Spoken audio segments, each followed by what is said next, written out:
자, 2단의 말씀 하겠습니다. 위에 있죠, 2단의 말씀. 그런즉 믿음, 소망, 사랑 이 세 가지는 항상 있을 것인데 그 중에 제일은 사랑이라.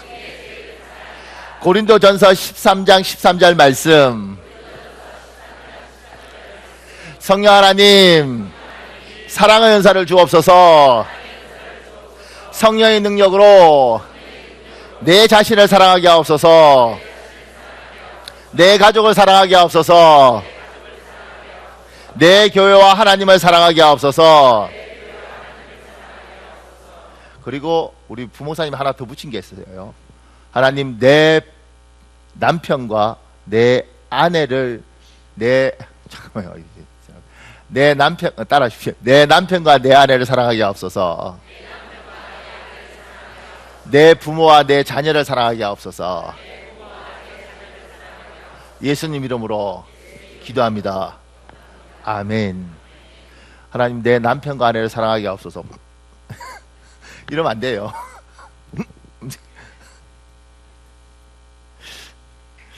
제가 어떤 분 전도했는데 그분에게 오늘 밤 이 세상 이제 예수님 믿으시고 이 땅 떠나시면 천국 가십니다. 믿으십니까? 그러니까 아멘. 이랬어요. 얼마나 좋아요? 그러더니 그분이 묻더라고요. 혹시 제 남편도 믿으면 천국 가나요? 할렐루야, 천국 가시죠. 나는 천국 안 갈랍니다. 천국 안 갈랍니다. 실제로 있었어요. 이거 농담이 아니고 이게 진짜라니까. 우리 집에서 사람들이 안 믿는 것 같아서 제가 우리 어머니한테 전도했어요. 어머님, 예수 믿으세요. 고민하시다가 믿겠다. 이제 오늘 밤 이 사람 천국 가십니다. 아유, 근데 그거 묻더라고.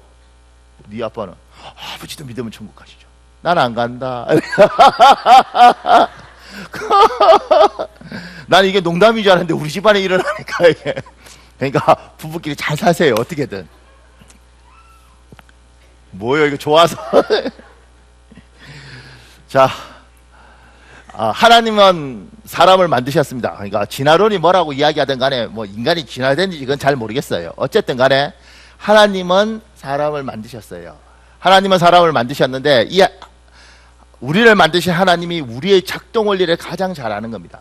자동차 개발한 사람들이 자동차의 원리를 잘 아는 것처럼 우리를 만든 하나님은 우리의 작동 원리를 잘 아는데 인간이란 존재는 희망이 있으면 살고요. 소망이 있으면 살고요. 없으면 죽어요. 소망이 아주 유치한 것 되면 나는 매일 아침 달걀 하나를 먹어야겠다. 요것만 있어도 살아요. 왜냐하면 내일 달걀을 먹어야 되거든요. 그 다음날 달걀을 먹어야 돼요.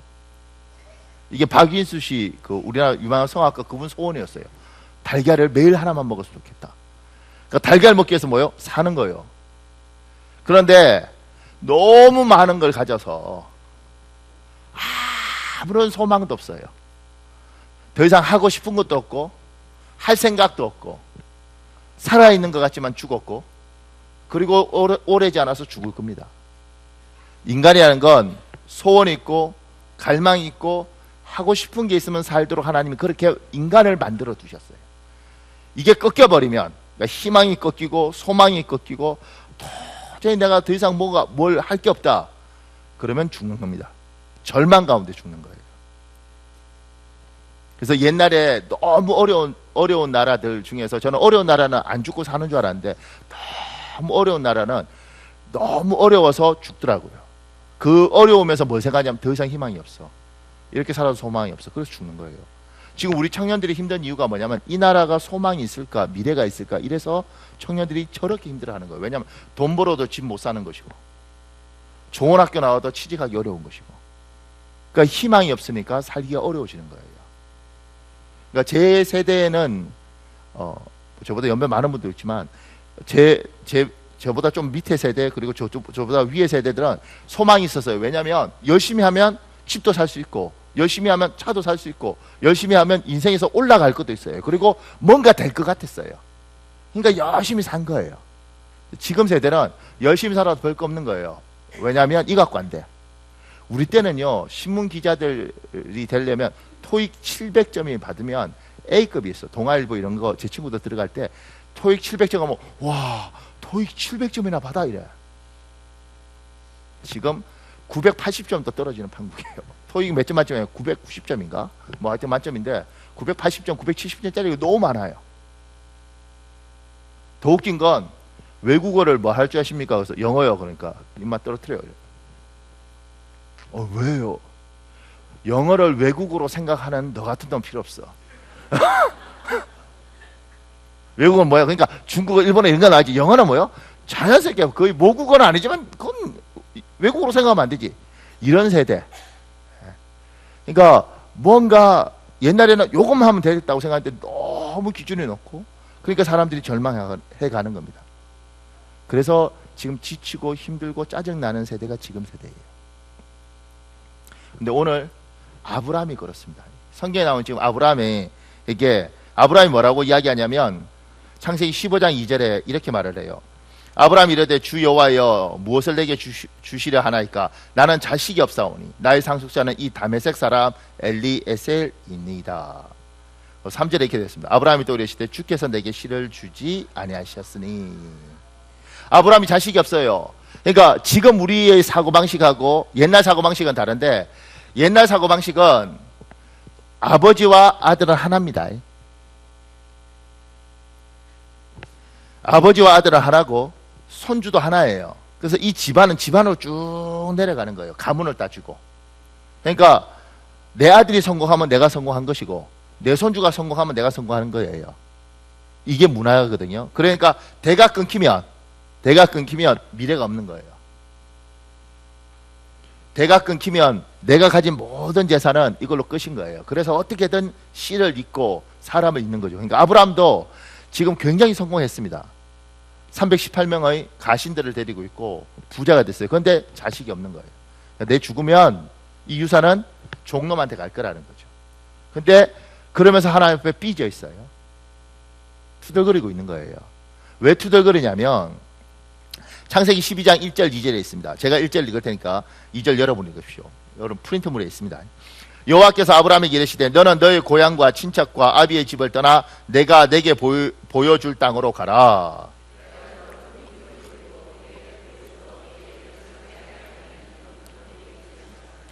창세기 12장에 아브라함이 나옵니다. 이 아브라함이 이때 나올 때 나이가 몇이냐면 75이에요. 75세 하나님 이야기하는 거예요. 떠나라. 그리고 내가 너로 큰 민족 이뤄줄게. 75세 애기 갖기가 쉽지 않아요. 지금 애가 없어요. 그런데 큰 민족을 이루어주겠다는 이 말에 뭐요? 희망이 있는 거죠. 하나님이 나에게 뭔가를 해주겠다. 그래서 고향 등지고 떠나요. 그리고 하나님 지시할 땅으로 가요. 가서 10년을 삽니다. 그래서 85세가 돼요. 그 85세 때도 아기가 없어요. 그래서 창세기 15장 4절을 이야기하는 거예요. 여호와의 말씀이 그에게 임하여 이르시되 그 사람이 내 상속자가 아니라 잠깐만요. 그래서 요거 읽기 전에 그래서 아기가 없어요. 아기가 없을 때 10년 동안 기다렸는데 애가 없으니까 아브라함이 어떤 생각이 드느냐면 하나님 약속했잖아요. 근데 하나님이 나에게 씨를 주지 않아서 내 인생 이걸로 끝이에요. 그리고 딱 삐져 있는 거예요. 마음이 상해 있는 거예요. 약속했는데 10년을 기다렸어요. 안 줬어요. 나이가 뭐예요? 85세. 참고로 남자가 그 아기를 낳은 그러니까 남자가 출산한 거죠. 남자가 이렇게 아이를 낳은 가장 나이 많은 사람이 기네스북에 기록이 되어 있습니다. 몇 살인지 아십니까? 몇 살까지 남자가 아기를 낳을 수 있느냐면 2012년도에 96세 할아버지가 애를 낳았어요. 뭐 그 감격까지 하시고 그러십니까? 사랑하는 여러분, 여러분은 다 가능성이 있습니다. 할렐루야! 조국과 민족을 위하여 96세에 아기를 낳았어요. 그러니까 원래 94세 아기를 낳고 96세에 이 할아버지가 인도 할아버지인데 아기를 낳았어요. 그리고 가정 형편상 부인은 근데 나이가 어려요. 54살인데 가정 형편상 둘만 놓고 그만 낳자 이래서 이렇게 이렇게 난관 절제 수술 이런 걸 했어요. 더 놓으면 안 되니까 할아버지가 대단한 할아버지예요. 그러니까 96세까지 이게 기네스북에 있는 기록이에요. 그리고 여자는 제가 찾아보니까 여기도 인도인데 이 할머니는 70세에 쌍둥이를 낳았어요. 근데 힘이 부족하셔서 제왕절개를 해서 쌍둥이를 낳았어요. 할렐루야, 권사님들 힘내십시오. 나라가 어렵습니다. 애가 필요합니다. 그러니까 이러다가 또 목사님 우리 임신돼서 이러면 골치 아픕니다. 우리 교회는 이게 출산의 복이 있어서 셋째들이 많이 있다고요. 근데 셋째들이 하나님은 계획이고 우리에게는 우연히 발생한 셋째들이 있어요. 그러니까 조심하셔야 됩니다. 근데 제가 낳아 보니까요, 셋째 좋아요. 할렐루야. 아멘 안 하시군요. 셋째 좋습니다. 근데 아브라함 지금 85세라고요. 85세에 하나님 약속했는데 10년을 기다렸는데 안 줘요. 하나님 약속했는데 안 지우잖아요. 에이씨, 이렇게 되는 거예요. 마음이 뭐요? 상한 거예요. 그래서 하는 말이, 하나님이 나에게 씨를 안 주시니까 내가 내 자식한테 줄 게 아니고 내 저 종놈한테 줘야 돼, 이러고 있어요. 많이 보던 장면 아니에요? 하나님 우리에게 약속했어요. 우리가 기다리는데 안 와. 우리가 뭐야? 에이, 안 주시고, 에이, 기대도 소용없네, 이런 거 우리 안 해요? 삐져 있는 아브라함한테 하나님이 이야기한 겁니다. 우리 창세기 15장 4절에 있습니다. 여러분 읽으십시오. 창세기 15장 시작.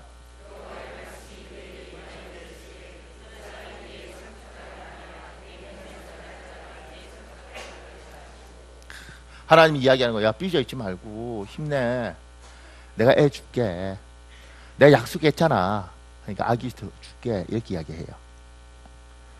그리고 하나님이 정말 아기를 줘요. 창세기 21장 5절에 있습니다. 여러분 읽어보십시오. 창세기 21장 5절 시작.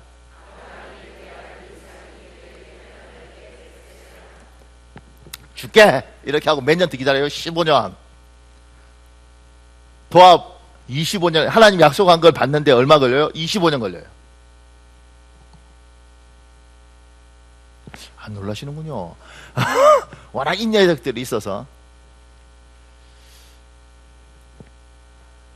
이게 주는 의미가 굉장히 큽니다. 하나님은 우리에게 약속을 해요. 하나님은 약속하면 그 약속을 하나님 뭐요?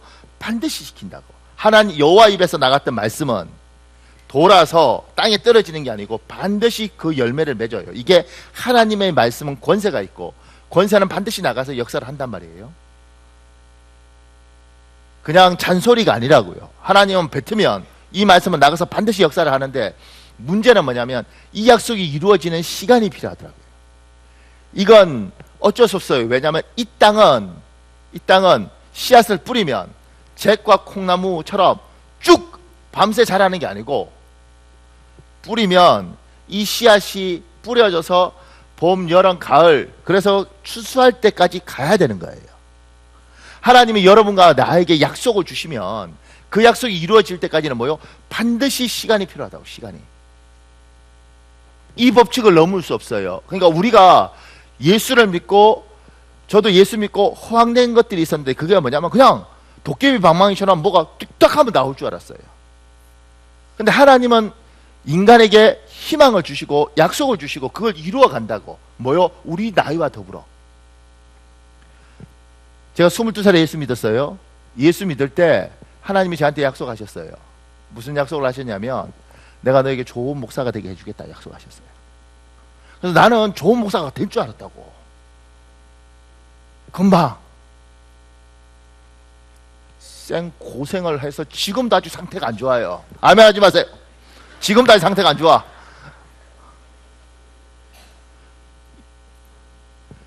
스물두 살에 약속했고 내 나이가 37이니까 15년 지났잖아요. 그렇죠?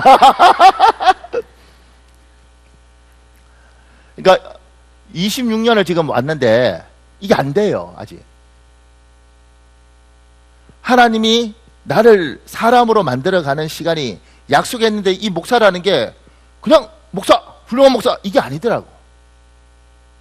가르치고 배우고 깨닫고 시간이 많이 필요해요. 제가 어저께 우리 교회 재밌는 일이 있었습니다. 어저께 제가 교회 왔을 때 우리 김영진 목사님이 저한테 목사님 그 어떤 목사님한테 전화가 왔습니다. 그래서 이 목사님 아세요? 그래서 이름을 들었는데 분명히 내가 아는 사람 같은데 기억이 없어요. 이게 누구더라? 이렇게 생각이 들더라고. 그러니까 이제 막바로 바꿔주는 게 아니니까요. 이렇게 오면 이상한 사람들 많아요. 뭐 우리 교회 도와달라는 사람도 많이 와요, 전화. 그래서 이제 원래 다컷 시키거든요, 목사님들이. 그래서 그분한테 이름하고 전화번호를 남기라 그래서 이름하고 전화번호를 남기고 날 바꿔 내한테 이제 준 거죠. 주면서 목사님 이 사람 누구예요? 거기 뭐 현욱이 뭐가 목사예요, 뭐 이렇게 말하고 이랬대. 김영재 목사 기분 나빴던 거죠. 누군데 반말을 우리. 그래서 물었대요. 담임 부목사예요. 그래서 아니요, 담임 목사님입니다.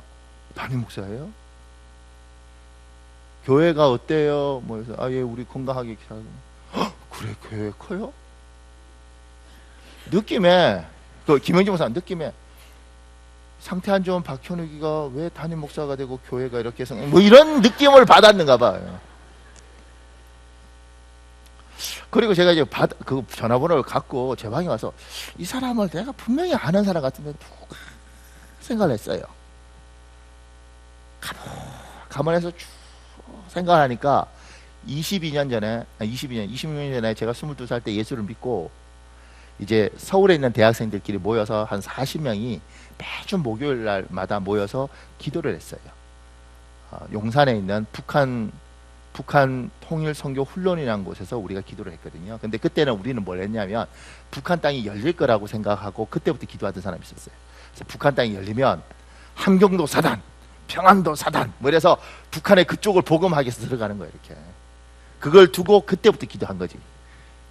지금 통일되기 전에 돌아가신 분들도 있고 지금 막 그런데 그때는 그거 막 우리 뜨거웠어요. 그래서 서울에 있는 대학생들 한 40명이 모여서 목요일마다 밤새 부르짖어 기도하고 그랬어요. 근데 그때 저도 있었거든요. 그때 우리 지도하던 전도사님이 있었는데 그분인 거예요. 근데 그분이 26년 만에 어떻게 알고 어떻게 우리 교회를 알고 어떻게 전화를 했어요. 그리고 그분이 그렇게 반응을 보인 이유는 뭐냐면 25살에 내가 상태가 이상해 안 좋아 사람이 금방지고 버릇 없고 예의도 없고 그러니까 그런 사람에게 하나님이 약속을 하고 이걸 하나님 앞에 합당한 목사로 만들어주게. 그러니까 너 훌륭한 목사. 갑자기 사람이 저 훌륭한 목사 이게 아니고 이걸 이제 목사로 만들어가는 거죠. 긴 세월 신학 가르치고 뭐 이렇게 해서 다듬고 뭐 이렇게 해서 사람 만들어가는 거예요. 저는 원래 처음에 신학을 장로교 목사가 아니고 순복음 신학대학원에 원서를 넣었어요. 그리고 합격을 했어요. 그런데 집에서 등록금 안 주고 합격하고 난 후에 이상하게 가기 싫더라고. 한세대학교라고 지금 있잖아요. 거기 대학원 처음 생겼을 때 신학대학원 처음 생길 때 1기로 내가 붙었는데 안 갔어요.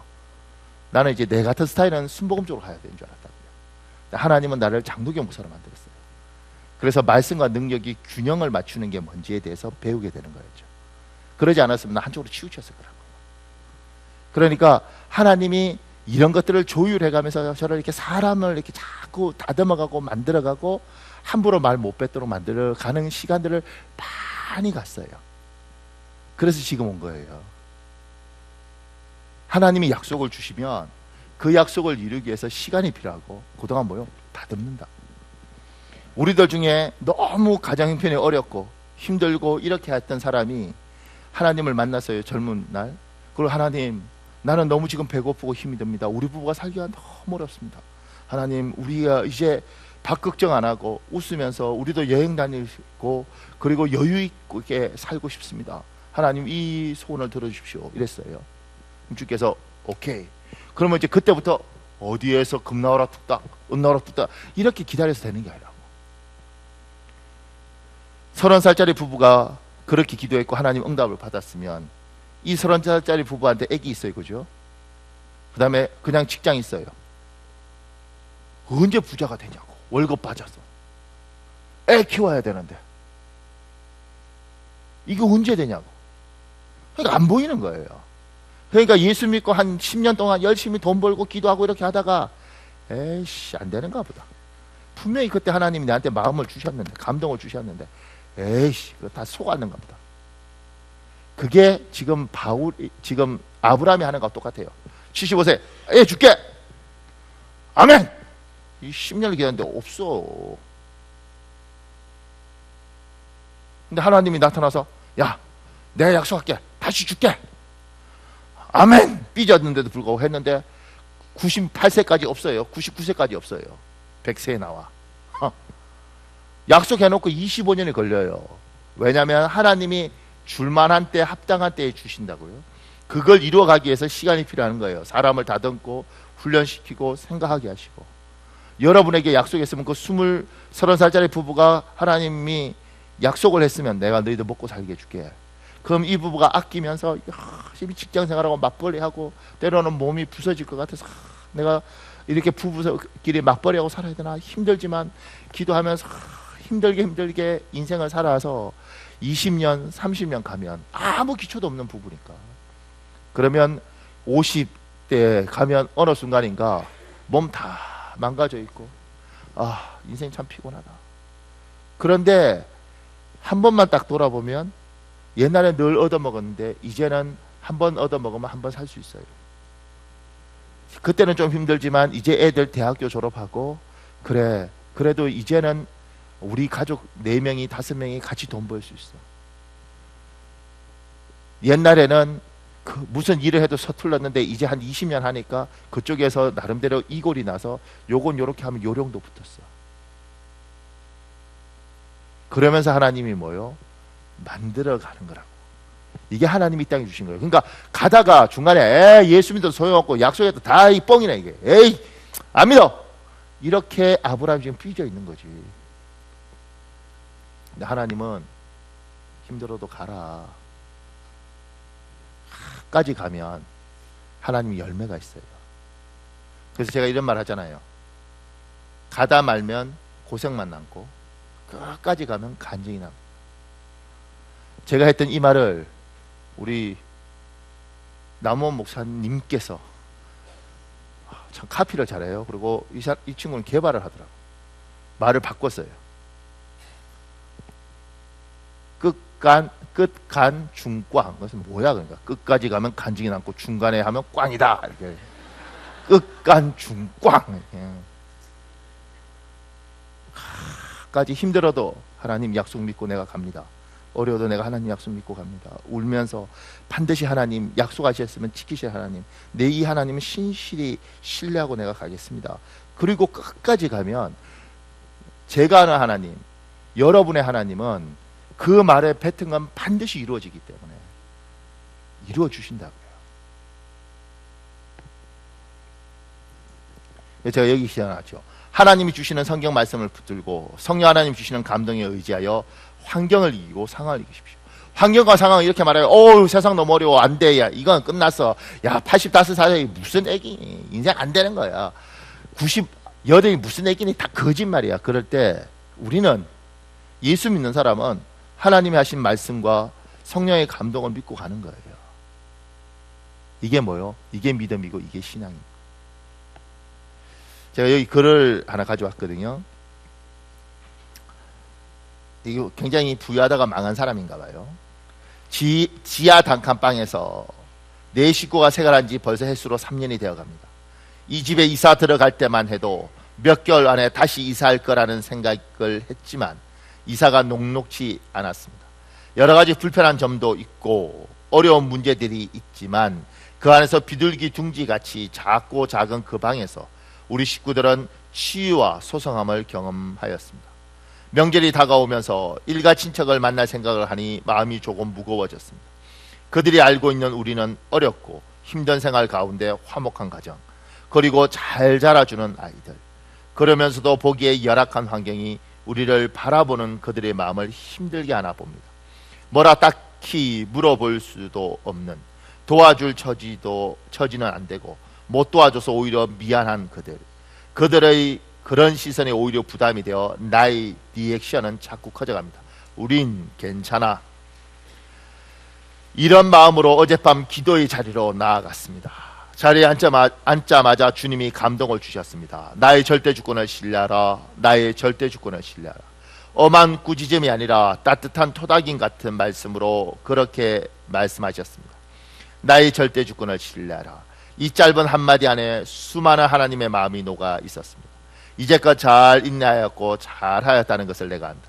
나사로를 보아라. 그가 비록 거지로서 살다가 죽었지만 그의 죽음과 천국에서의 모습으로서 얼마나 많은 사람들에게 소망을 주었는지.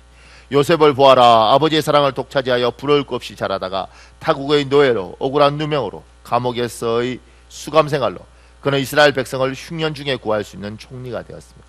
베드로를 보아라. 가난한 어부로서 늘 물고기를 잡아야 생계를 유지하던 그가 3,000명을 회개시키며 복음을 선포하는 사람 낚는 어부가 되었습니다. 나의 절대 주권은 토기장이와 같아서 나의 뜻대로 너를 빚었느냐. 하나님은 가장 선하신 분이십니다. 그분의 선하신 뜻은 그분의 계획과 과정까지도 가장 선하신 방법으로 이루어집니다. 만약 우리가 어려운 가운데 있더라도 그것이 하나님의 선하신 인도함 가운데 있다는 것을 신뢰해야 합니다. 우리의 일생 중에 어떤 화려한 반전이 없다 할지라도 하나님의 뜻 가운데 있는 것이라면 그것은 가장 선한 것입니다. 하나님의 시간, 즉 영혼과 비교하면 우리의 육의 시간은 너무나 짧고 순간이기 때문에 힘들다 하는 생각이 채 끝나기도 전에 우리는 영광의 아버지의 나라에 도달할 것입니다. 아버지를 신뢰하는 것, 그것은 아버지가 우리에게 내리는 처분과 명령까지도 신뢰하여야 한다는 말입니다. 아버지는 그것을 우리에게 요구하십니다. 나의 절대 주권을 신뢰하라. 아버지, 나의 하나님, 아버지를 사랑합니다. 또한 아버지의 절대 주권을 신뢰합니다. 아버지의 뜻대로 아버지의 방법과 아버지의 자원으로 우리를 인도하여 주옵소서. 우리의 무릎이 좌절과 절망으로 꿇어지는 것이 아니라 아버지의 절대 주권 앞에 신뢰와 순종으로 꿇어지기를 소원합니다. 아버지를 사랑합니다. 아버지를 사랑합니다. 그리고 아버지의 절대 주권을 신뢰합니다. 나의 아버지. 제가 이 글을 전 진짜 한 100번도 더 읽었을 것 같아요. 이거를 읽을 때마다 들었던 생각들이 하나님의 절대 주권.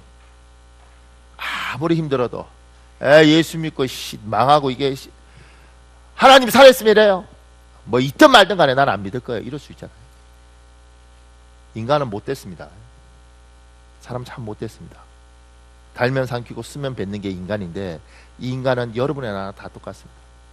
하나님도 잘해줄 때 오 하나님 할렐루야 하나님 헌금 뭐 이러다가 힘들고 어려우면 어느 날 이 생각이 들어요. 정말 살아계신 거 맞아요? 내한테 왜 이러세요? 내한테 왜 이러세요? 저 정말 하나님 힘듭니다. 부담스럽고.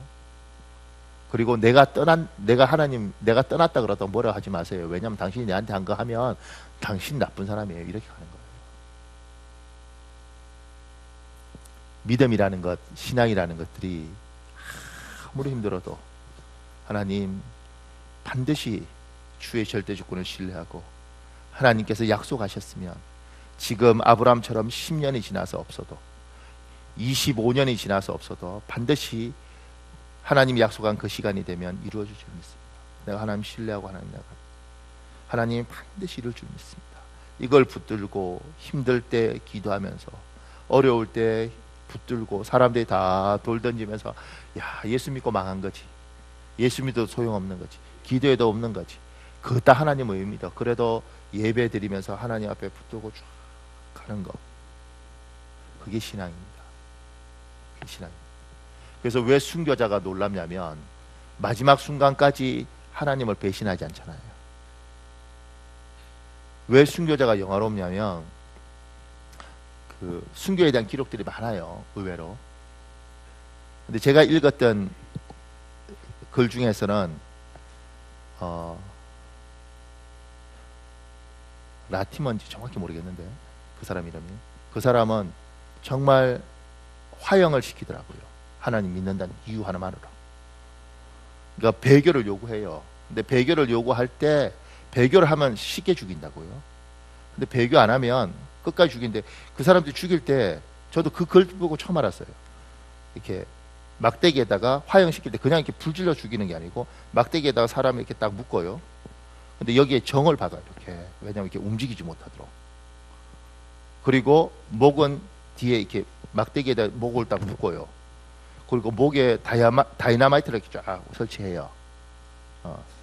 그리고 불을 지른다. 그러니까 여기가 철에 묶여 있으니까 꼼짝 못 하는 거잖아요. 쫙 타오는데 고통 다 느끼다가 마지막 여기서 다이나마이트가 터지면서 폭 터지면서 죽는 거예요. 그러니까 그걸 보고 하나님 버려라 그러면 그거 보고 난 사람들이 어떻게 신앙을 지키겠냐고. 그 두려움에. 그런데 신앙을 지켜요. 하나님의 절대 주권을 신뢰하고 그분은 반드시 선하신 하나님께서 나를 버리지 않는다는 걸 마지막까지 붙들고 사는 게 그게 믿음이라. 아브라함은 흔들려요. 인간이니까 이렇게 흔들릴 수 있어요. 그리고 10년을 기다렸는데 안 주니까 지치셨어요. 근데 하나님이 약속하신 소망, 얘야 내가 너에게 자식을 주겠다. 그러면 이걸 붙들고 뭐요? 가는 거예요. 환경을 보는 게 아니고 상황을 보는 게 아니고 지쳐도 하나님의 약속을 딱 붙잡고, 우리는 예수 믿는 사람들이잖아. 이거 붙들고 하는 거예요. 우리 예레미야서 29장 11절에 있습니다. 현대인의 성경 열어보고 보십시오. 예레미야 29장 11절 시작.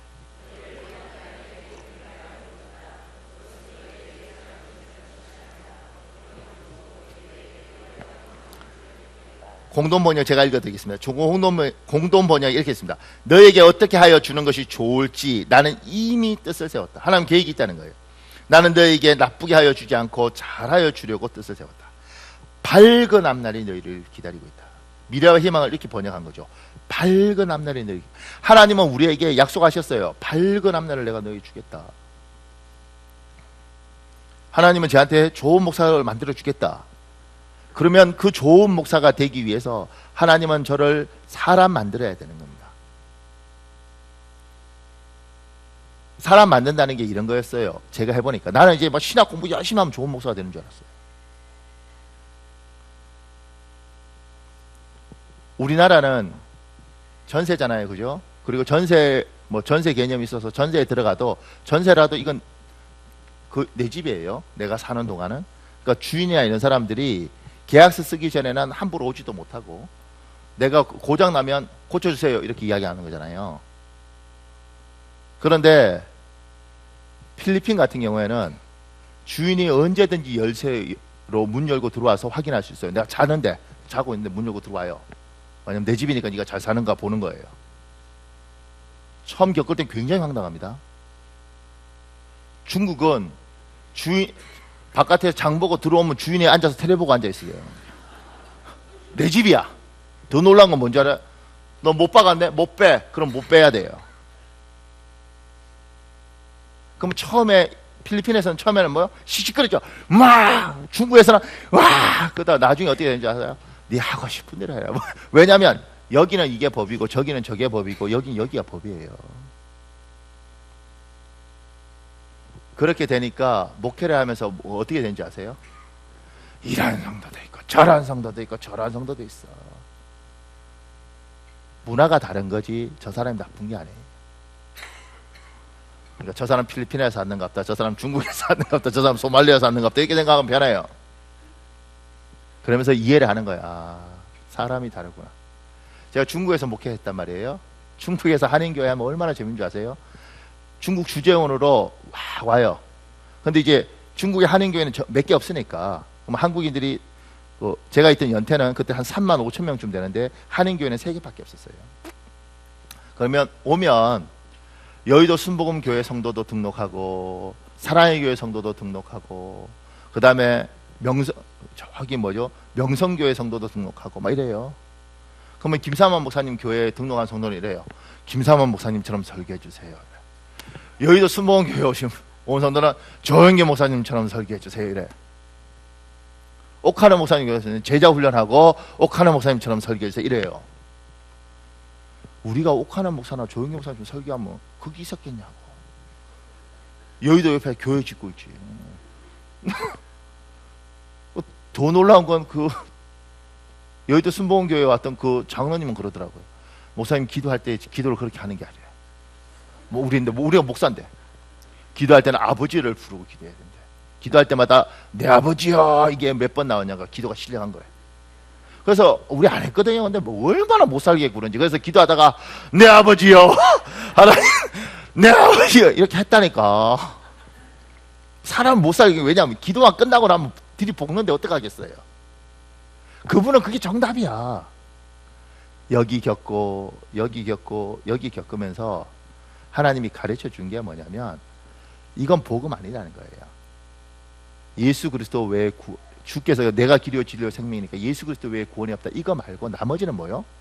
다 이래도 되고 저래도 되는 거예요. 내 아버지요 부르든 간에 네 아버지요 부르든 간에 그 뭐 저기는 그런 값지. 그러니까 여기는 여기 여기는 여기. 그러니까 우리 둘이 뭉실하게 살자 이렇게 된 거지. 복음의 부분은 명확하고 나머지는 그냥 대충 살자. 우리나라는 또 비빔밥 잘 먹잖아요. 그냥 볶아서 그냥 집이. 그래서 보면 이제 우리 교회를 이해하는 거죠. 뭔가 이렇게 내가 가장 걱정되는 건 어떤 사람 중에 후배가 목사님 교회가 참 좋다는 소문이 나서 목사님 교회 가서 꼭 배우고 싶습니다. 이런 사람이 있거든요. 오지 말라 그래요. 왜냐하면 배우겠다고 왔는데 아무것도 없어. 시스템도 없고 조직도 없고 아무것도 없어. 그냥 하나님이 주신 은혜만 했지 우리끼리 즐거운 것 뿐이지 아무것도 없어요.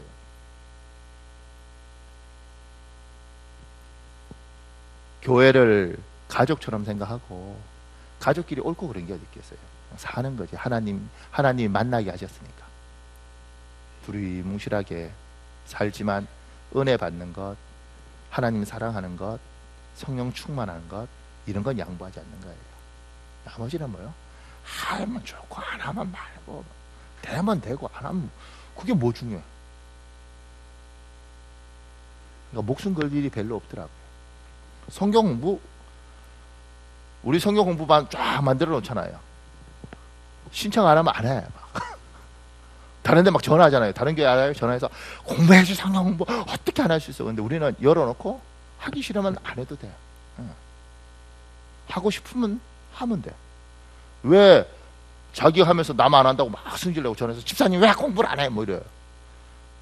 그러니까 우리 교회는 그런데 목숨 안 걸어요. 그러니까 하나님이 저한테 목사를 만들면서 얘야 편한 교회, 성도들 오면 행복한 교회, 예배드리고 즐거운 교회, 교회 와서 교회를 위해서 봉사한다고 교회를 위해서 시스템 만들어 놓고 성도들이 교회 와서 안식하는 게 아니라 너무 피곤하고 교회 때문에 시험 들고 그러지 않는 거예요. 그래서 근데 재밌는 거 있습니다. 어떤 분이 그러더라고요. 목사님 교회가 왜 이래요? 왜 일을 안 해요? 내가 속으로 죽도록 일 시켜드릴까요? 교회가 뭐래? 하지 마세요. 그냥 와서 기도하고 은혜 받고 좋잖아요. 뭘 자꾸 일을 하려고 그래? 우리 권성 목사님도 내한테 목사님 우리가 이렇게 해서 되겠습니까? 그래서 내가 죽도록 일 시켜줄까? 목사가 됐으면 성경 읽고 기도하고 성도도 오면 상담하고 그게 목사가 할 일이지 맨날 삽질하고 막 이렇게 할까? 저는 그렇게 살았어요. 목사가 지칠 때까지 일해보는 거. 성경 보면 잠이 와서 이러고 그게 충성인 줄 알았어요. 그거 아니더라니. 사랑하는 여러분, 하나님이 우리에게 약속하셨으면 그 약속을 반드시 이루어갑니다. 아멘. 시간이 걸리지만 반드시 이루어갑니다. 지치고 힘들고 아브라함처럼 끝나는 거 아니야? 안 되는 거 아니야? 잘 이기십시오.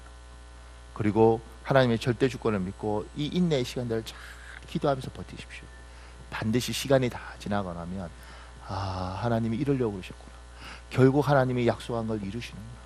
참 하나님 놀랍다. 이게 우리 하나님입니다. 근데 하나님이 아브라함한테 내가 자식 줄게. 그리고 말만 하는 게 아니고 어떻게 하느냐면요. 아브라함을 5절에 아브라함 데리고 이렇게 말해요. 그를 이끌고 밖으로 나가 이르시되 하늘을 우러러 무뼈를 셀 수 있나 보라. 또 그에게 이르시되 내 자손이 이와 같으리라. 하나님이 사람에게 얘야 힘들지 지치지 근데 용기를 내라 이렇게 말만 하는 게 아니고 끌고 가서 별을 보여줘요. 이렇게 사람 구조는 인간을 만든 하나님이 인간을 가장 잘한다고 했잖아요. 희망이 끊기면 사람이 죽어요. 근데 하나님이 사람에게 희망을 주는 방법 중에 하나가 뭐냐면 딱 포기하세요. 그러니까 아브라함이 자식이 없을 것 같아. 그러면 하늘의 별을 딱 보여주면 전부별 봤지. 저게 저만큼 네 자녀들이 많아지는 거야. 이걸 하나님이 딱 심어줘요. 시청각 교육을 시키는 걸 보여준 거예요. 그래서 절망이 될 때 되면 생각이 나. 하늘의 별? 자식이 없겠지? 하늘의 별? 이렇게 하는 거지. 하나님이 자기 사람들에게 우리에게 희망을, 우리에게 지칠 때 우리에게 하나님의 약속에 대한 희망을 어떻게 주시냐면 분명히 성경에는 이렇게 돼 있어요. 로마서 15장 13절에 있습니다. 여러분 읽으십시오. 로마서 15장 13절 시작.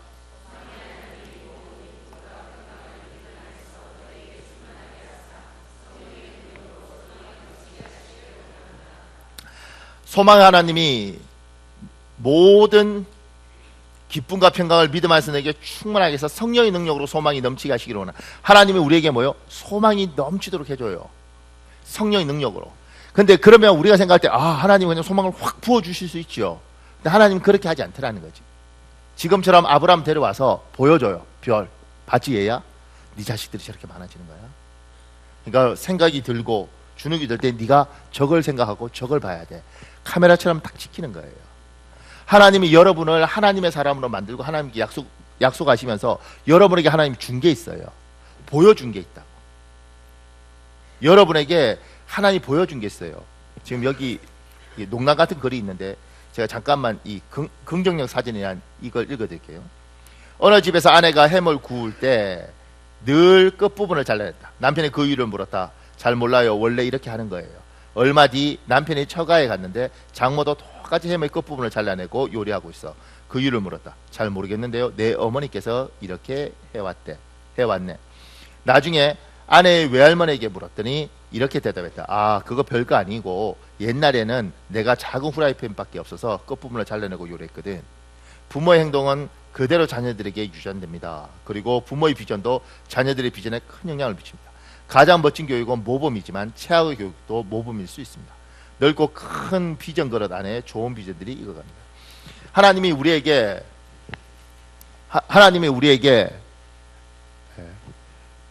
목사님 미안한데 이게 더워. 이게 이대로 가면 성도들이 지치거든. 우리가 지금 이대로 모여서 이산화탄소를 품으면서 설교를 들어요. 그러니까 피곤하다고. 보세요. 하나님이 우리에게 어떤 형태를 줬냐면 우리는 딱 본 걸 생각하기 전에 본 걸 그대로 따라하도록 돼 있어요. 하나님이 우리를 이렇게 만드셨어요. 그러니까 옛날에 우리 선배들은 복 받았죠. 왜냐하면 엄마가 항상 아빠 밥을 차려줘. 그러니까 딸들이 어떻게 되냐면 오빠 밥을 차려줘. 그래서 우리는 복을 받았던 거예요. 왜냐하면 남자들이. 여자들은 당연히 뭘 하는 거예요. 그리고 남자는 그냥 가만히 앉아 있으면 돼. 본 게 그거예요. 근데 이놈의 서양 문화가 들어오면서 남자가 일을 하네. 본 거니까 뭐 바뀌는 거죠. 하나님이 무뼈를 보여주면서 우리에게 얘야 내가 너에게 약속한 거 기억해. 그냥 말로만 기억하지 마. 봤지? 저거야. 인식시키는 것처럼 하나님이 여러분과 나를 하나님이 약속을 주면 약속 주기 위해서 보여준 게 있다고요. 그냥 말로 한 게 아니고. 그러니까 여러분한테 여러분이 무엇을 받는지가 굉장히 중요한 겁니다. 그리고 봤을 때 이게 하나님 보라고 보여준 거예요. 보세요. 여러분 신앙생활을 하잖아요. 신앙생활을 하면 여러분들 중에 누군가는 언젠가는 장로가 될 거라고. 아무 생각이 없어. 장로가 될 거. 그래서 나중에 장로 되는 거야? 이렇게 되는 게 아니라고. 하나님 장로 만든 사람한테는 보여주는 거예요. 장로가 뭔지. 보세요. 제가 제 모교에서 자랐거든요. 그런데 제처럼 전도사일 때부터, 저는 청년 때부터 자랐는데 전도사일 때 그 교회에 전도사로 어떤 분이 갔었어요. 갔는데 이분이 이제 어렸을 때 갔으니까 성도들이 나이가 많고 장로님 이 사람들이 전도사님 그러고 이렇게 친구처럼 이렇게 했어요. 근데 이분이 나중에 목사가 되고 담임 목사님이 은퇴하시고 이 교회 담임 목사가 되셨어요. 그리고 교회가 커졌어요. 지금 부산에 있는데 주일날 한 2,500명 정도 오는 2,000명 정도 오는 큰 교회란 말이에요. 어른들만. 근데 전도사일 때부터 이제 뭐 나이 한 30살 많은 장로님들, 집사님들이 봐와서 이렇게 쭉 왔으니까 이분들이 그때부터 편하게 대했어요. 근데 지금 이분이 지금 한 60 넘었는데 이분이 50 몇일 때 제 스승이 부흥회를 갔다고요. 부흥회를 갔는데 가서 보니까 장로님이 담임 목사님인데 50 넘은 그 큰 교회 담임 목사님인데 이렇게 있을 때 무슨 성진이거든요. 성진아 이렇게 불러. 담임 목사. 더 웃긴 건 다른 누가 뭐라 그러면 내가 성진이한테 이야기할게 이래. 근데 또 목사님은 전도사 때부터 뭐 장로님 이렇게 하니까 뭐 하면 예 이러고 이렇게 이 목사님 이렇게 하는 거예요. 그걸 제 스승이 보고 와서 뭐 이런 교회가 있나. 교회가 큰데 너무 이상한 거예요. 근데 그게 김영진 목사님도 거길 잘 알아요. 그러고 있는 거죠. 그러니까 이제 이 목사님이 항상 이 목사님도 제대로 안 되고 교회도 그 교회는 엉망진창인 교회입니다. 그런 교회는 다니면 안 된다고 난 생각합니다. 왜냐하면 난리예요. 그 교회는 이게 설명하고 싶지 않는. 그런데 이제 이런 이야기를 내가 들었단 말이에요. 그리고 이제 그런 이야기를 사람들이 봤어요. 제 같은 경우는 제가 우리 교회 청년을 있고 청년회장이 했거든요. 청년회장 할 때 사고도 치고 교통사고도 내고 뭐 이렇게 이상한 짓도 많이 했어요. 엉뚱한 짓도 하고 청년부 다 데리고 청년회장인데 노래방 가서 놀다가 그냥 목사님한테 박살도 하고. 그러니까 이제 뭐 어렸으니까 그러다가 신학을 하고 서울교회 전도사로 갔어요.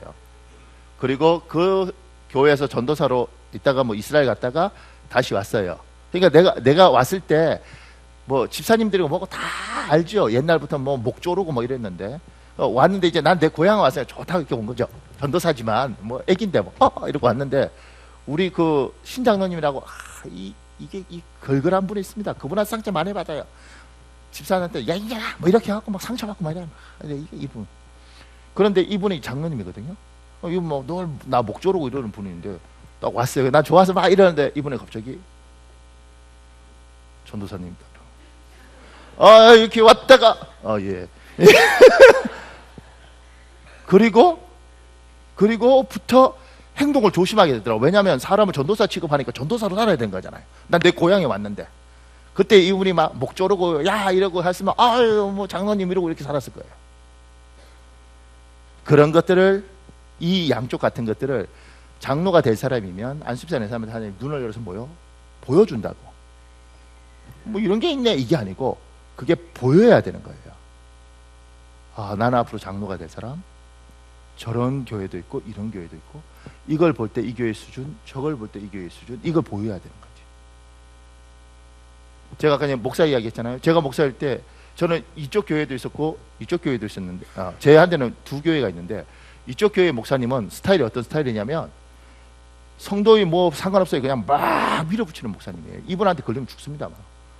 이분은 어떤 스타일이냐면 성도가 장사를 하는데 11절 안 해요. 집사인데 믿음이 있는데 이분이 그 고등어 팔고 이런 생선가게 옆에 딱 앉으시죠. 아침에 출근하셔서 물건 팔 때마다 5천짜리 팔면 500원. 처음에는 이 집사님이 몰랐어요. 그냥 목사님이. 그러다가 저녁 되니까 목사님 돈 떨고 가더래.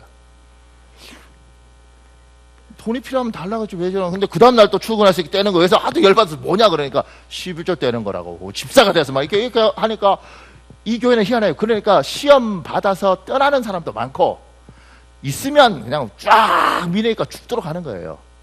안수집사에 있는 사람들 새벽기도 빠지면 죽는 거예요. 그 교회는. 그래서 시험 드는 것도 많은데 밀면 쫙 가요. 근데 제 모교회는 목사님 이렇게 보면 그릇이 요만하면 요만큼만 시켜요. 그릇이 요만하면 요만큼만 시켜요. 이렇게 그릇을 잘 봐요 목사님. 그래서 이 교회는 편안해요. 왜냐하면 요만한 그릇은 요만큼만 시키고 요만한 그릇은 요만큼만 시키기 때문에 교회가 안 시끄러워요. 문제는 뭐가 문제냐면 이만한 그릇인데 판단을 요만큼밖에 못했어요. 요거 저거 작은 거 없다. 그러니까 이 사람이 이만큼 잘할 수 있는데 못 자라요. 이 교회는 그릇 필요 없어. 그냥 이거야 그냥 필요. 그러니까 여기는 뭐 상처받고 뭐 내 가장 황당한 거는 거기가 관악구에 있거든요. 봉천동에 있는데 바로 옆에 동작구예요. 근데 여기서 요 동네로 옆으로 이사 갔다고. 바로 옆집인데 구가 다른 거죠. 관악구 동작. 목사님 교회가 멀어서 구가 달라서 이렇게 교회 안 와요. 그게 재밌습니다. 딸한테 손잡고 이러죠. 딸, 엄마는 이렇게 살다 죽더라도 너만은 멀리 결혼해서 꼭 이 교회를 탈출해라. 뭐 내가 그거 직접 들었다니까. 그런데 뭐 하여튼 막 밀어 막. 그러니까 하나님 또 도와줘요. 왜냐면 꿈에 막 나타나시고 뭐 목사님 욕하다가 막 입 돌아가고 막 재밌는 교회야. 아이 신나는 교회 이게. 그러니까 이 교회는 하나님이 이렇게 해요. 그런데 너무 많은 상처를 받고 이렇게 하는 거죠. 이 교회는 뭐예요? 요만한 건 쓰면 요만큼만 쓰고 요만한 건 요만큼 쓰더라고. 나는 이걸 선택한 거죠. 그래서 내가 본 거예요. 부목사일 때 나는 어떤 선택을 할 것인가. 언젠간 담임 목사가 될 테니까 하나님 보여준 거예요. 하나님이 여러분에게 또 보여줬을 거라고.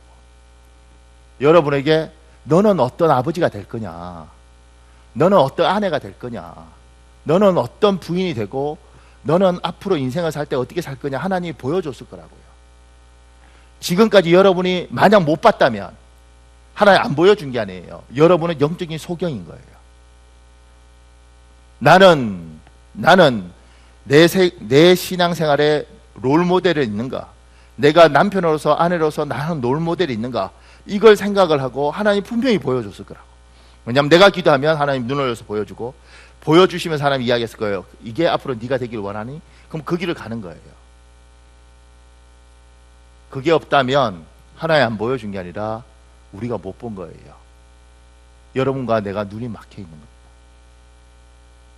생각해 보셨어요? 나는 어떤 엄마가 될까? 저희 사모가 요일이 낳고 젖 먹이면서 참 신기하더라고요. 저 탁 물리면서 하나님 이 아이 이 젖 먹고 건강하고 튼튼한 아이 되게 해주세요. 이러고 젖을 딱 물려요. 전 그게 굉장히 신기하더라고요. 그냥 물리는 줄 알았지. 오로로 먹자 이럴 줄 알았지. 기도하고 먹여요. 식사 기도를 하는 거지. 그러면 이 사람은 뭐 자기가 창조적으로 했겠냐고.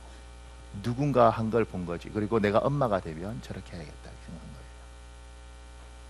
제가 옷을 입으면 우리 사모는 제가 이렇게 있잖아요. 그러면 뭐 이렇게 뭐죠? 이렇게 둘둘 마르는 뭐 이렇게 진드기 때는 뭐 이런 거 갖고 여기를 막 이렇게 떼줘요. 이렇게 무릎 꿇고 어떨 때 내가 이렇게 가만히 있죠. 이렇게 할렐루야. 그럼 속으로 무슨 생각이냐면 이 여자는 왜 내한테 이럴까? 왜 내한테 이렇게 잘할까 이 생각이에요. 근데 이제 내가 물었거든요. 그러니까 이렇게 말하더라고요. 자기가 청년 때 성가대를 썼는데 성가대에 남자 집사님이 이렇게 옷이 막 이렇게 와이셔츠 뭐 꼬기꼬기하고 뭐 이렇게 했는데 아내가 안 다려주고 막 이렇게 더럽게 있는 걸 보면서 자기가 저건 아니다고 생각해요. 나는 내 남편한테는 깨끗하게 입혀야겠다 이 생각한 거예요. 그러니까 그걸 본 거죠. 청년들 이렇게 볼 수 있잖아. 저렇게 더럽게도 사니까 당신도 더럽게 살아 이럴 수도 있잖아. 그런데 그걸 보고 하나님 보여주시고 내 남편은 더럽게 하면 안 되겠다. 그리고 안 더럽게 입히는 거예요. 하나님이 아내가 되기 전에 아내로서 뭐요? 눈을 열어준 거지. 하나님이 우리에게 약속을 하시고 그 약속을 이끌어가기 위해서 눈을 열어서 보여준 게 있습니다. 하나님 여러분에게 뭘 보여주셨냐? 신앙이 분명히 보여주셨어요. 그러니까 우리가 인정 안 하고 우리가 흘려봐서 그렇지, 영적으로 소경이라서 장님이라서 못 봐서 그렇지 하나님 분명히 보여주셨어요. 네가 앞으로 장로 될 거냐? 그럼 너는 어떤 장로가 될 거냐? 장로의 수없이 많은 모델들을 보여주셨을 거예요. 네가 권사가 될 거냐? 그럼 너는 앞으로 어떤 권사가 될 거냐? 하나님 보여주셨을 거라고. 네가 아버지가 될 거냐? 그럼 너는 어떤 아버지가 될 거냐? 네가 30살짜리 아버지 때는 어쩌고 50살이 됐을 때는 어떤 아버지가 될 거냐? 네가 아내가 될 거냐? 너는 아내로서 어떤 아내가 될 거냐? 하나님은 계속해서 보여주셨어요. 그리고 내가 기도했던 대로 하나님이 얘야 내가 반드시 너를 복 준다. 그러면 그 복 주기 위해서 하나님이 이 길들을 보여주면서 따라와라 얘야. 따라오면 보여줄 것이다. 하나님 그렇게 이끌어가는 거죠. 혹여 여러분들 중에 눈이 막힌 사람이 있다면 눈이 열리는 복이 있길 예수님으로 축복합니다.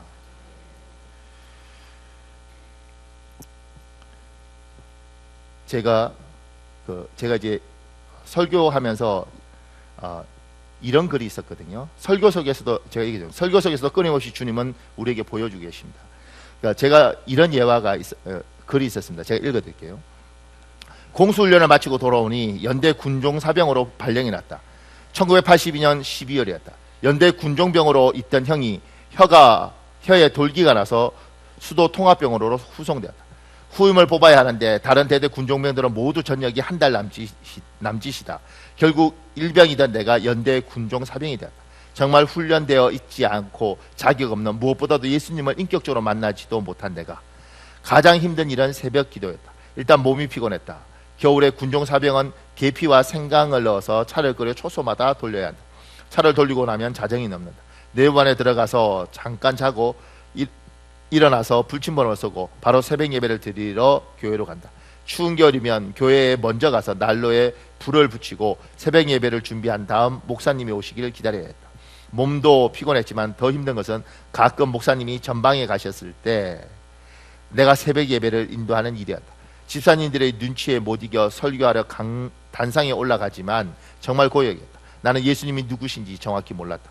유년 주일학교와 중고등부를 다녔지만 난 예수님은 가난하고 소외된 사람들을 위해서 이 땅에 오셨다가 바리새인들과 정치투쟁에서 패하여 십자가에 죽은 착한 사람으로 알고 있었다. 군대 오기 전에 남미 해방신학에 관한 책을 조금 읽었던 것이 예수님에 대해 알고 있는 전부였다. 그런데 설교를 해야 하다니 참 난감했다. 나는 먼저 예수님이 누구신지 알아야만 했다. 성경을 벌써 마태복음을 읽는데 족보가 나온다. 아브라함이 이삭을 낳고 이삭이 야곱을 낳고 야곱은 유다와 그 형제를 낳고 유다는 다말했어. 나는 답답했지만 꾹 참고 읽었다. 새벽마다 부딪히는 난감을 해결하자면 이 방법밖에 없었다. 마태복음을 계속 읽어가는데 16장에서 예수님이 제자들에게 자신에 대해서 세상 사람들이 누구라고 하느냐고 물으신다. 그때 제자들에게 너희는 나를 누구라고 하느냐 하고 물으신다. 베드로는 주는 그리스도시요 살아계신 하나님의 아들입니다 하고 예수님이 기뻐하시는 답을 말한다. 이 장면을 읽다가 나에게 동일한 질문이 마음에 들어왔다. 예수님이 나에게 직접 물으신 것 같았다. 기라, 내가 너에게는 누구냐? 내가 이 질문에 대답할 차례였다. 예수님은 나에게 누구신가에 대한 나만의 대답이 필요했다. 고민을 하면서 계속 성경을 읽었다. 특히 오병이어 기적 장면이 나오면서 예수님이 사람들의 권유를 물리치는 장면이 흥미로웠다. 세상 사람들이 억지로 임금 삼고자 했으나 예수님은 거절하시고 떡을 먹고자 오는 사람들에게 생명의 떡을 먹어야 산다고 말씀하시면서 사람들을 모두 보내버리셨다. 만약 예수님이 내 생각처럼 민중의 지도자였다면 제자들과 따르는 사람들이 떠나도록 해서는 안 된다. 분명 예수님은 현실 정치와 거리가 있으셨다. 문득 나는 예수님 본인이 자신이 누구라고 말씀하시는 것이 가장 정확하다는 생각이 들었다. 예수께서 이르시되 내가 곧 길이요 진리요 생명이니 나로 말미암지 않고는 아버지께로 올 자가 없느니라. 그는 민중의 지도자가 아니고 세상을 구원하러 오신 하나님이셨다. 본인이 하늘에서 왔으며 우리는 그를 믿어야 산다고 말씀하셨다. 나는 예수님이 이 땅에 오신 것은 확실히 믿었기 때문에 예수님이 자신에 대해서 직접 말씀하신 것을 믿기로 했다. 확실히 예수님은 내가 알던 예수님이 아니셨다. 십자가에서 피로 값주고 나를 샀다는 것을 정말 깊은 생각을 하게 된다. 예수님이 나를 피로 값주고 샀다면 난 팔린 것이었다. 그렇다면 나의 인생은 내 것이 아니라 예수님의 것이고 난 그의 종이 되는 것이다. 생각이 여기까지 진행되자 더 절실해졌다. 그렇다면 어떻게 살아야 할 것인가? 고민이 더 깊어졌다. 무언가 내 인생의 방향이 달라지고 있는 느낌이 들었다.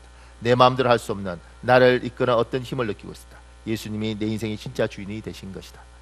지금 제가 이 글을 읽으면서 여기 이렇게 묻잖아요. 예수님이 너는 나를 누구라 하느냐? 그러니까 베드로가 주는 그리스도의 살아계신 하나님의 아들입니다. 그때 이 사람에게 물어요. 기라, 내가 너에게 누구냐? 이 별거 아닌 문장이잖아요. 근데 이걸 읽으면서 그러더라고요. 성경을 이렇게 읽었으면 좋겠다. 이 생각이 드는 거니까 이 눈이 열리는 거죠, 하나님이. 그래서 요한복음 3장 16절에 있습니다. 여러분 읽어볼래요? 요한복음 3장 16절 시작.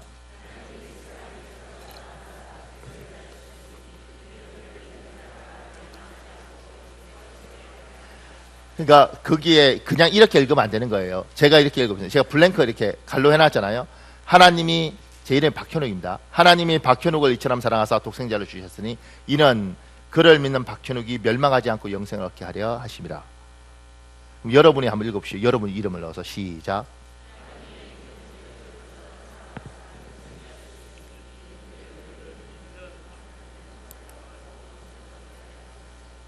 설교를 들으면서 눈이 열리니까 하나님이 이렇게 보여주시는 거예요. 성경을 읽을 때 이렇게 읽어야겠다. 이사야 43장 1절에 있습니다. 여러분 읽으십시오. 시작.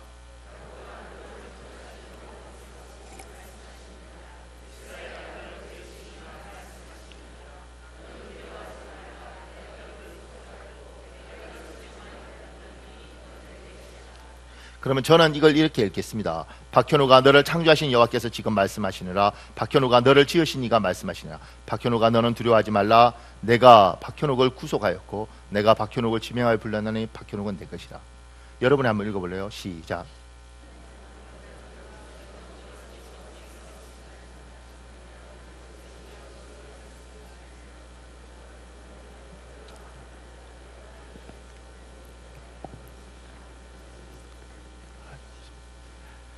지금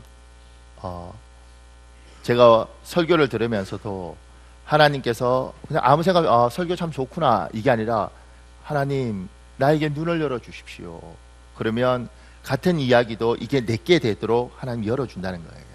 그러면서 뭐요? 하나님 자기 사람을 만들어가는 거예요. 그러니까 여러분이 하나님이 아브라함처럼 하나님이 약속을 했고 그 약속은 반드시 이루어지는데 지금 만약 그걸 이루어가는 가운데 아브라함처럼 10년째 지치고 피곤하면 하나님이 격려하시는 거죠. 힘을 내라 얘야, 용기를 내라. 내가 한 약속은 반드시 이루어진다. 그러니까 지치더라도 이겨라. 그러면서 하나님이 말만 하시는 게 아니라 무뼈를 보여주시는 거예요. 봤지? 따라와. 힘들 때마다 저 무뼈를 생각하면서 그래 내 자손이 저렇게 별처럼 많아질 거야. 그리고 따라와라. 하나님이 여러분에게 약속하셨어요. 얘야 내가 너를 내 백성으로 만들겠다. 내가 너에게 좋은 장로로 만들어주겠다. 내가 너를 좋은 권사로 만들어주겠다. 내가 너를 좋은 아버지로 만들어주겠다. 그러면 하나님이 보여준 게 있다고. 그 보여준 걸 어떻게 해요? 따라가는 거지. 근데 문제는 뭐냐면 우리가 영적으로 눈이 막혀있는 사람이 너무 많은 거예요. 생각을 못하는 거예요. 안 보이는 거예요. 우리 마가복음 10장 51절에서 52절에 있습니다. 우리 같이 읽겠습니다. 시작. 예수께서 말씀하여 이르시되 내게 무엇을 하여 주기를 원하노냐. 맹인이 이르되 선생님이여 보기를 원하나이다. 예수께서 이르시되 가라 내 믿음이 너를 구원하였느니라 하시니 그가 곧 보게 되어 예수를 길에서 따르니라. 아멘. 찬양단 나와도 돼요.